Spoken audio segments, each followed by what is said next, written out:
During the week between the Mexican and US Grand Prix, the protest movement centred on Tiananmen Square continued. A statue made of foam and papier-mâché called the Goddess of Democracy was erected by the protesters in the square, but in the face of continued government intransigence, there was a feeling that the protests were starting to lose momentum. There was little leadership, and the practicalities of erecting essentially a shantytown in the centre of the city were beginning to bite. Nonetheless, on June the 4th, the day of the US Grand Prix, the tanks and troops of the People's Liberation Army moved in to disperse the protesters. Initially, it seemed like the camp might leave peacefully under threat of force, but it soon turned violent, with units of soldiers firing indiscriminately into groups of civilians, reports of tank fire and armoured vehicles running down fleeing civilians. Perhaps the most famous image to come out of what became known as the Tiananmen Square massacre happened the following day as violence continued, when a lone man, known to history only as Tank Man, stood with two shopping bags in the middle of Chang'an Avenue in front of a column of tanks leaving the square, filmed by a Western journalist staying in the Beijing hotel. As the lead tank manoeuvred to go around him, he moved in turn and the column stopped. Tank Man stood for a while, then climbed up onto the tank and spoke to the driver and commander before climbing down again and returning to his position blocking the road. Eventually, and after the footage I could find ended, he was pulled away by a group of people. To this day, nobody knows who he was or what his ultimate fate was.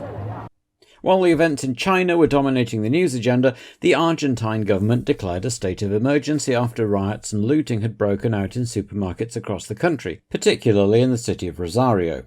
The country had been suffering from galloping inflation ever since a disastrous economic plan the previous year, and by the end of May the inflation rate in Rosario had reached 96.5%, and there were severe shortages of food and other basic products in the shops.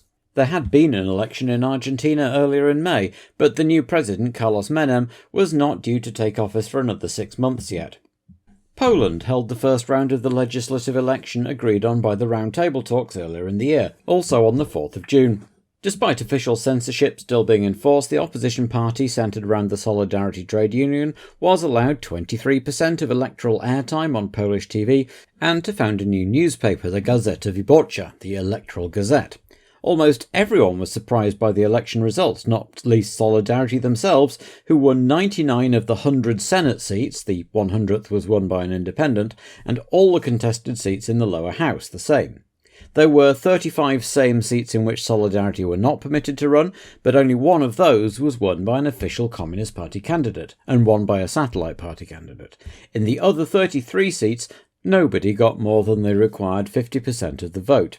It was a shattering blow for the PZPR Communist Party, who were publicly humiliated, and it was very obvious that the people of Poland had overwhelmingly rejected them. A second round of voting was due to be held 2 weeks later, and the world waited with bated breath to see what the reaction of the authorities in both Warsaw and Moscow would be. The events around the world in China did not bode well. And in the USSR, a catastrophic railway disaster occurred in the Chelyabinsk Oblast in the south of the Ural Mountains. In an uncanny echo of the San Bernardino explosion a few weeks earlier, a faulty gas pipeline close to the track had begun to leak propane and butane, which were touched off by sparks from the wheels of two passenger trains who passed each other just there. The trains were loaded with holidaymakers travelling between the industrial city of Novosibirsk and resorts on the Black Sea coast, and the official figures are of 575 dead, 181 of them children, and over 800 injured. Mikhail Gorbachev visited the site on June the 4th and commissioned an investigation which would eventually conclude that the accident had been caused by corner cutting, a hurried work culture, and various factors which would have breached safety protocols if there had been any to breach. So there was plenty going on over the weekend as the Formula One teams all arrived in Phoenix, Arizona, Eddie Cheever's hometown and a brand new venue for Formula One. Teams and fans were less than enthusiastic about the place. As a replacement for the unloved Detroit circuit, it didn't seem all that different, and Arizona in June was expected to be very hot indeed. The doubts seemed to be confirmed when a Formula Atlantic session on the Thursday pulled up a manhole cover and broke up the track around Turn 9. The sight of the Phoenix City workers pouring quick-dry cement into the potholes, just as in Detroit and Dallas before, didn't exactly fill anyone with confidence. The revived Brabham team had been looking pretty good so far this season and arrived in Arizona with some announcements. A new managing director, former McLaren owner Teddy Mayer, a new major sponsor, Japanese finance house Nippon Shinpan, and that Brundle and Modena had both re-signed for 1990. But for this year, all was as it had been in Mexico, and for the fifth time in 5 races it was a Brabham on top of pre-qualifying. Brundle this time. Stefan and Modena could only manage 4th, though, the two Brabhams sandwiching Caffey and Johansson to make the same 4 pre-qualifiers as in Mexico.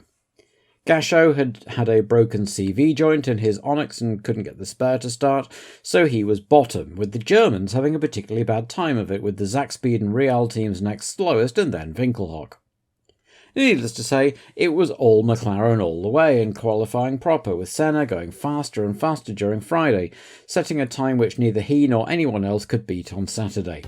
Prost went backwards into a wall in the attempt, the first monocoque he'd broken since joining the team in 1984, but in the end Senna had pole by a massive 1.5 seconds. Sandro Nannini put in a great shift to place last year's Benetton 3rd by 0.2, with Mansell alongside on row 2. 5th through 7th places were held by pre-qualifiers, Brundle, Caffey and Modena, who'd all had an extra hour of circuit familiarisation time after all, with the still recovering Berger 8th ahead of Alboreto and Warwick. Williams had been struggling all weekend with gearbox, engine and setup problems and could only manage 14th for Patrese and 16th for Boutsen. Local boy Cheever, the focus of much of the media attention, was 17th. It was the 400th Grand Prix for Team Lotus, but they had a qualifying to forget, only managing 22nd and 23rd, with both drivers being vocal about hating street circuits, and Johnny Herbert, still in pain from his feet on the bumpy surface, joined Christian Danner's Real on the back row. Both Ligiers missed the cut, alongside Moreno and Dalmas. The cement patches on the track actually held up all the way through qualifying though, which was one thing, and drivers reported that the surface in general was actually much smoother than Detroit and the track was just a bit wider, giving a bit more chance to pass.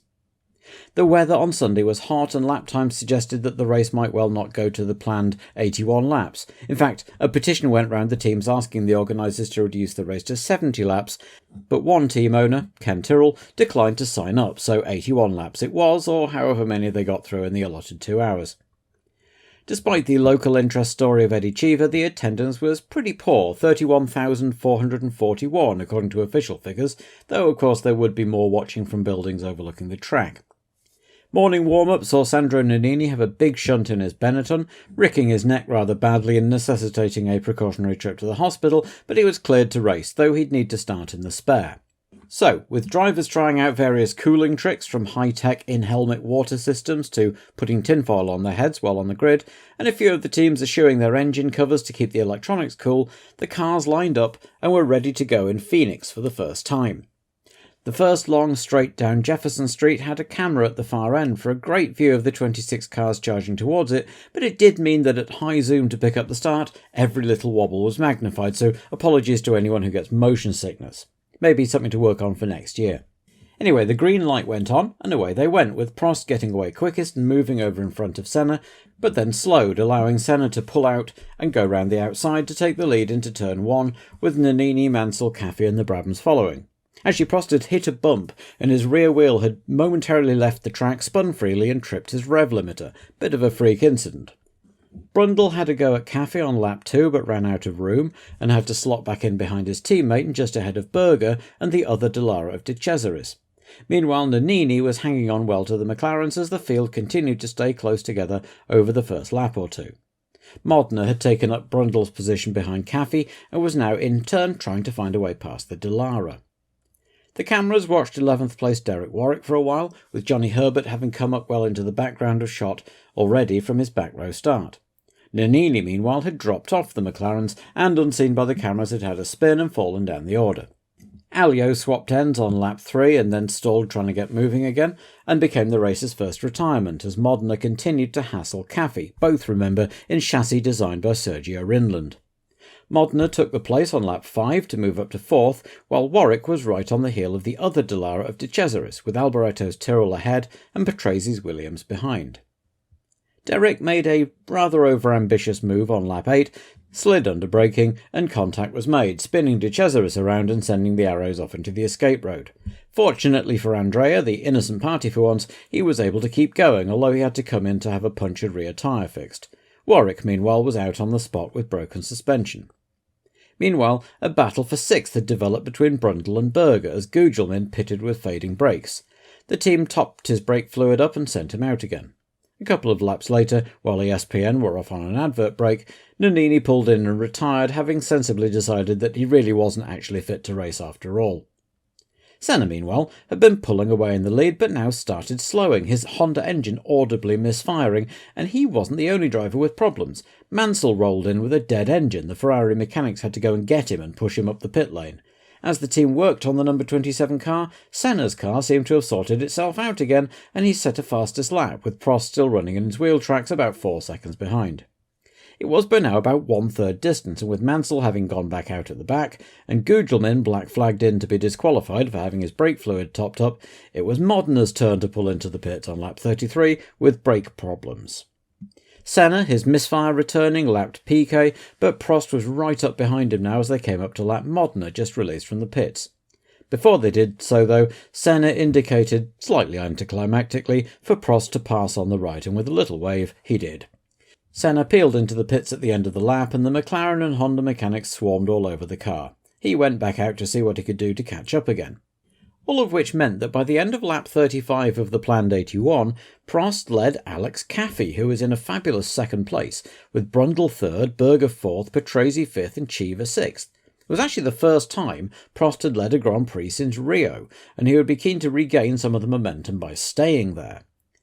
Mansell's fix proved temporary, and he cruised to a halt with a dead alternator, running out of puff just short of the pit entrance and thinking better of trying to roll across the track to reach it, deciding to sprint across the track on foot instead. Senna was flying in 14th place and a lap down, setting fastest lap and arriving behind Cheever and Patrese, who were duelling over 5th place, while the Brabhams were both in trouble. Modena's brakes were leaking fluid everywhere and pitched him into a spin, while Brundle now dropped back to 6th behind the Patrese-Cheever battle on lap 40.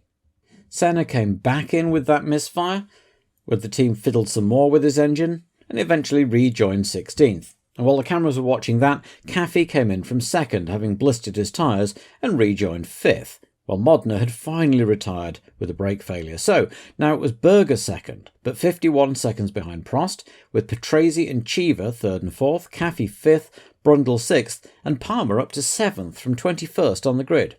Palmer got up into the points a couple of laps later, when Brundle pulled in to retire, also with brake problems.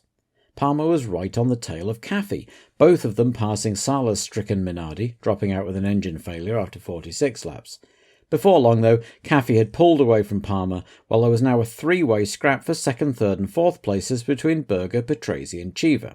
Behind Palmer, meanwhile, Danner was up to 7th in the Real, until Johansson, going great guns in just Onyx's second race start, took it off him. Senna finally retired a few laps later, while Berger had dropped behind Patrese and Cheever during a commercial break. He held on to 4th for the moment, clearly had some sort of problem though. Whether it was technical or physical, nobody knew just yet. Caffey's race ended heartbreakingly on lap 52 as he came to lap De Cesaris. His teammate, apparently oblivious to his presence, just pushed him into the wall and continued on his merry way. That left just 10 cars on the track with 25 laps still to go of the planned 81, with Johansson having gone out promoting Danner back to 6th, though it was becoming obvious that the race wasn't going to go its full distance in the remaining time. The question at the moment, though, was whether Berger's Ferrari would go whatever distance there was left. The Austrian seemed to be driving exceedingly carefully, not using the full width of the track, and then finally, after 61 laps, the Ferrari pulled in, the steering wheel came off, and out went Berger. An identical problem to Mansell, as it turned out. His alternator had packed up, and no electrical power was getting to that semi-automatic gearbox. So that promoted Danner to 5th, and Herbert up into the points. And as the time ticked down to the end, Cheever was still right on Patrese's tail, keen on improving on his already great 3rd place. Behind Herbert was De Cesaris, who was still blissfully unaware of having taken his teammate out and was gunning for a point. The cameras were naturally focusing on the local hero as he chased Patrese hard. There were by now just 12 minutes of racing left as Patrese made his Williams as wide as possible to defend his place from Cheever. Remember, the two hadn't exactly got on well at Alfa Romeo a few years ago. The pair bore down on Christian Danner's Real to lap him, both getting past on the straight, but Cheever was having brake problems of his own, having lost both front brakes and one rear, and was forced to back off and concentrate on just finishing, allowing Danner to unlap himself. Prost was also cruising, Gabriele Tarquini staying with him in the AGS for lap after he was lapped, and indeed Gabriele and Boutsen both unlapped themselves at once in the dying stages, Thierry taking 7th off the AGS in the process. Ken Tyrrell would regret not agreeing to ask for the race to be shortened to 70 laps because Jonathan Palmer ran out of fuel when he was running in the points on lap 71, just after De Cesaris had also done so. But Prost's problems, whatever they were, turned out not to be terminal as he took the checkered flag after 75 laps, with Patrese and Cheever coming in 2nd and 3rd, Christian Danner 4th, and Johnny Herbert 5th. Boutsen's car coughed over the line just ahead of Tarquini to hold on to the last point, and those two were the last cars running. Alain Prost took his 36th career win and his first ever in the US to go top of the championship table, despite having only won one race to Senna's 3. Eddie Cheever was the hero of the afternoon as far as the ESPN coverage and the few local fans at the track were concerned, and he celebrated by spraying his old teammate Prost on the podium. Patrese, for his part, moved up to 3rd in the standings, and Williams up to a still rather distant 2nd behind McLaren. The conversation back in the Scuderia Italia motorhome between Caffi, De Cesaris and boss Beppe Lucchini is not recorded, but the incident won't have done Andrea's future employment prospects with the team much good as they all packed up for the long drive north to Montreal.